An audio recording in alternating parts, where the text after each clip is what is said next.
Hemm ħafna aktar x'joħroġ rigward il-hold-up tal-bank HSBC lura fl-2010 illi allegatament kienu involuti fih ex-Ministru u Ministru preżenti fil-kabinett ta' Roberta Bela. Sostna dan l-ex kandidat tal-Partit Laburista u avukat ta' Vince Muscat il-Koħħu Mark Sant waqt intervista li saritlu din il-ġimgħa mis-sit Lovin Malta fejn insista illi f'pajjiż normali wara dawn l-allegazzjonijiet il-Gvern kieku diġà sejjaħ elezzjoni ġenerali. Mark Sant jinsisti illi l-kabinett ta' Bela kellu interess qawwi fid-deċiżjoni illi il-Koħħu ma jingħatax il-proklama. In a normal country, I believe these types of things would lead to the government at least resigning and calling an election, in my personal opinion.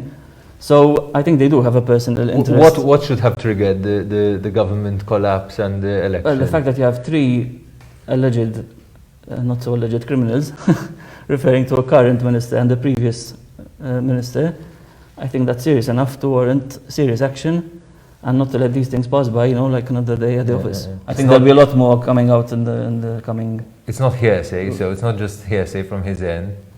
Let's leave it at that. But I think in the coming days or weeks there'll be more coming out on these types of... On this case, on the bank heist. There can be others. L-ex-kunsillier Laburista insista li minflok il-kabinett ta' Bela ġixxa b'mod responsabbli il-kol kemm huma aċċettaw id-dell il nxteħed fuq kull wieħed u waħda minnhom. Mark Sant saħa illi Vince Muscat bida jitkellem mal-Pulizija f'April tal-2018 tliet xhur wara illi kien arrestat u filwaqt illi ammetta l-involviment tiegħu fil-qtil tal-ġurnalista Daphne Caruana Galizia kif ukoll fl-assassinju tal-avukat Carmel Kirkhope huwa jemmen illi il-klijent tiegħu issa m'għandu l-ebda raġuni għal xiex jikdeb. He has no interest to lie. Why would he lie? If he gets caught, if he's given the pardon and he's caught lying, the pardon falls and he can be charged for that offense.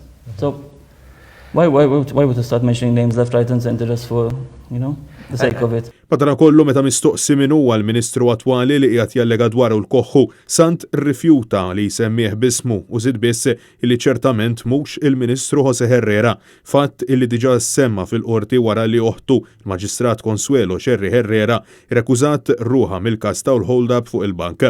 Wara illi l-kabinett ta' Bela rrifjuta li jagħti l-parir lill-President ta' Malta George Vella milli jagħti l-proklama lil Koħħu. Mark Sant ma eskludiex li jaħdem sabiex jintlaħaq arranġament rigward il-każ tal-hold-up b'atteġġament simili għal dak li sar fil-każ tal-qtil ta' Daphne Caruana Galizia fejn wara li ammetta Muscat kien ikkundannat għal 15-il sena priġunerija. Intant, l-ex kandidat Laburista stqarr illi l-istituzzjonijiet ta' pajjiżna għandhom bżonn ikunu aktar trasparenti, partikolarment il-ħidma tal-korp tal-pulizija għandha tkun aktar proattiva anke fejn għandha x'taqsam interrogazzjoni ta' persuni suspettati illi jissemmew minn persuni ta' interess.